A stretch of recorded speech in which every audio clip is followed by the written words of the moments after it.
జగనన్న 4.5 సంవత్సరాల పాలనలో మనందరం కూడా సంక్షేమ పాలన అందుకుంటూ చాలా అద్భుతమైన పాలన మనం కొనసాగుతా ఉన్నాం. ఏ విధంగా అంటే ఇవాళ మన పిల్లలు చదువుకుంటా ఉన్నారు, మన పిల్లలు గొప్పగా ఇంగ్లీష్ మీడియం చదువుతా ఉన్నారు, మన పిల్లలు ఐక్యరాజ్య సమితిలో మాట్లాడుతూ ఉన్నారంటే అది ఖచ్చితంగా జగన్మోహన్ రెడ్డి గారి గొప్పతనం మాత్రమే. గత నాయకులు ఎవరూ మనకు అలాంటి మేలు చేయలేదు. అదే విధంగా గతంలో గవర్నమెంట్ స్కూల్కి వెళ్ళి చదువుకోవాలి అంటే పిల్లలు ఇబ్బంది పడేవాళ్ళు, టాయిలెట్స్ ఉండవు, శుభ్రంగా ఉండదు, సరైన టీచింగ్ ఉండదు అని చెప్పి.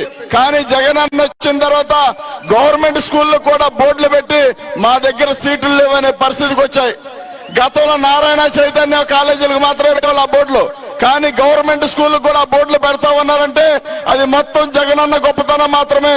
గత ఏ నాయకుడు చేయలేదు మనకు అలాంటి మేలు. ఒక్కసారి గమనించి మరి అదే విధంగా ఇవాళ మన పాలన కొనసాగుతా ఉన్న సందర్భం మనం గమనించాల్సిన అవసరం ఉంది. గతంలో మనకు ఏ అవసరం ఉన్నా ఎంఆర్ఓ ఆఫీస్ చుట్టూ తిరిగి మధ్యాహ్నం భోజనం అక్కడ పట్టుకొని కూర్చోవాల్సిన అవసరం ఉండేది. మధ్యాహ్నం భోజనం చేసి ఎంఆర్ఓ ఆఫీస్ కాడ మళ్ళీ పని ఉందని చెప్పి తిరగాల్సిన అవసరం ఉండేది. కానీ ఇవాళ అలాంటి బాధ లేదు. జగనన్న వచ్చిన తర్వాత మనకి వాలంటరీ వ్యవస్థ ఉంది. వాళ్ళందరూ వచ్చి మీ సమస్య ఏముంది, మీ సమస్య మేము వింటాం, మీ సమస్య ఏమున్నా మేము తీర్చడానికి ఉన్నామని చెప్పి వాలంటరీ వ్యవస్థను పెట్టి పాలనంతా కూడా మరి ఇంటికి పంపించిన వ్యక్తి జగన్మోహన్ రెడ్డి గారు. అదే విధంగా అవ్వాతాతలకు పెన్షన్ ఇచ్చే విషయంలో 1వ తారీఖు దాటకుండా పెన్షన్ ఇస్తా ఉన్నారు జగన్మోహన్ రెడ్డి గారు.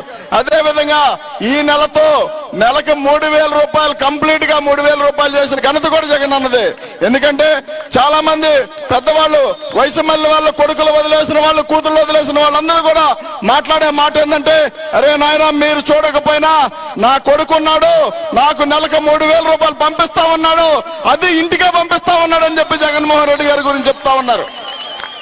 ఏనాడైనా చూసామా ఒక రాష్ట్ర ముఖ్యమంత్రిని మేనమామని, అన్నని, తమ్ముడని, కొడుకని మాట్లాడిన దాఖలాలు మనం ఎక్కడైనా చూసామా?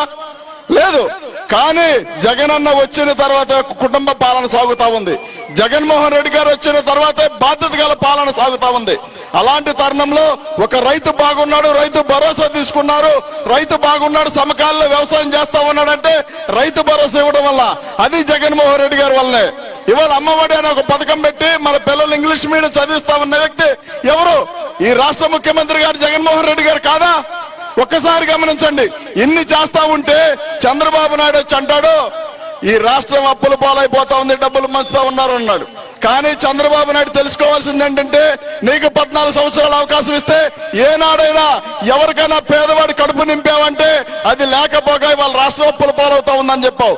నీ హయాంలో 2,70,000 కోట్ల రూపాయలు, 70,000 కోట్ల రూపాయలు అప్పులు తెచ్చి ఆ డబ్బులన్నీ కూడా పంచుకుతున్నాడు చంద్రబాబు నాయుడు జన్మభూమి కమిటీల ద్వారా.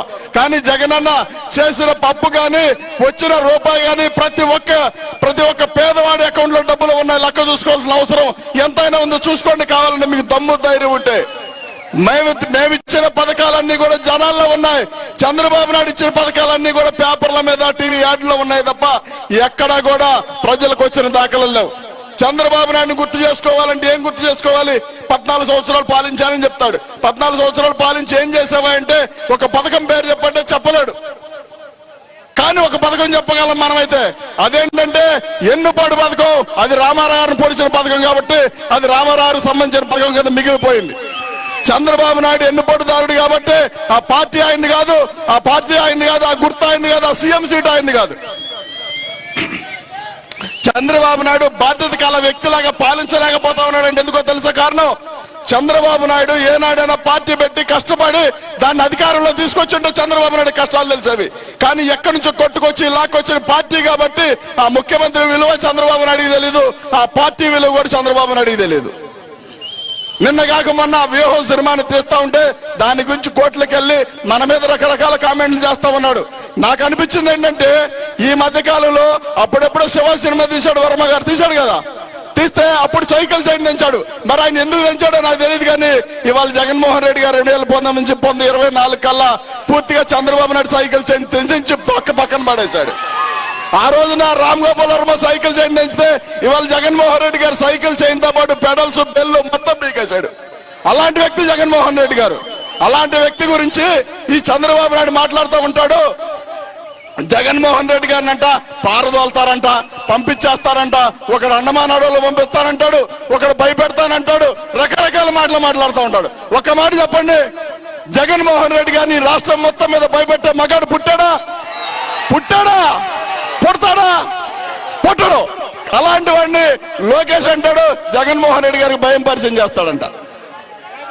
సన్నాసి ఢిల్లీలో ఒకానొక టైంలో దేశ ప్రధాని స్థాయి కలిగే వ్యక్తి, ఉక్కు మహిళ, దేశాన్ని మొత్తాన్ని గడగడలాడించే సోనియా గాంధీ ఇంటికి పిలిచి ఏమందంటే, నువ్వు ఓదార్పు యాత్ర ఆపాలి, ఆపకపోతే నీ ఎంత చూస్తారంటే, పిచ్చిదే నాకు ఫ్లైట్ టైం అయింది, నేను వెళ్తానని చాత్రం చేసుకో, దిక్కుండా గాడి చెప్పుకోమని చెప్పి వచ్చిన మగాడు జగన్మోహన్ రెడ్డి గారు.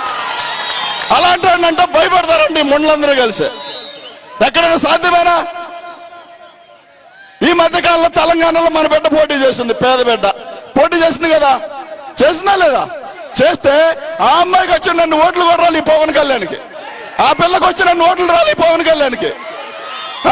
ఒక దళిత బిడ్డ, ఒక సామాన్యురాలు పోటీ చేస్తే ఆ అమ్మాయికి వచ్చి నన్ను ఓట్లు మీకు రాకపోతే ఈ రాష్ట్రంలో 151 సీటు, 22 మంది ఎంపీలు, రాజ్యసభ సభ్యులు, ఇంత మందిని పెట్టుకుని జగన్మోహన్ రెడ్డి గారిని ఎలా ఓడిస్తారా ముండలారా మీరందరూ కలిసి?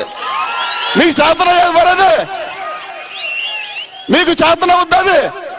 జగన్మోహన్ రెడ్డి గారు జనాల్లో ఉన్నారు, మీకులాగా పేపర్ యాడ్లో, టీవీ యాడ్లో, డబ్బుల్లో లేడు జగన్మోహన్ రెడ్డి గారు.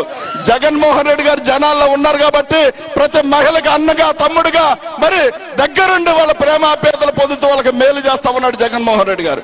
అలాంటి వ్యక్తిని ఓడించాలంటే ఫస్ట్ మా అందరినీ దాటుకొని వెళ్ళాలి. చంద్రబాబు నాయుడు కావచ్చు, లోకేష్ కావచ్చు, అదే విధంగా పవన్ కళ్యాణ్ కావచ్చు. అదిగాక పవన్ కళ్యాణ్ అనే వ్యక్తికి ఒక పార్టీ సింబల్ గతంలో ఎప్పుడో వచ్చింది పాపం. వస్తే వాళ్ళ అన్నగారి గతంలో ఏ పార్టీ, వాళ్ళ అన్నగారికి ప్రజారాజ్య రైలు ఇంజిన్ వచ్చింది. రైలు ఇంజినే కదా ఆయనకు వచ్చింది. రైలు ఇంజిన్ వస్తే ఆయన గ్లాస్ గుర్తు వచ్చింది. అంటే ట్రైన్లో టీ అమ్ముకోమని చెప్పి, అంటే ట్రైన్లో టీ అమ్ముకోవడం మీ అందరూ కలిసి రాజకీయాలకు పనికిరారని చెప్పారు వీళ్ళందరూ కలిసి. అలాంటి జగన్మోహన్ రెడ్డి గారి మీద మీరేం చేయగలుగుతారు? కాబట్టి మీరందరూ ఒక్కసారి గమనించండి.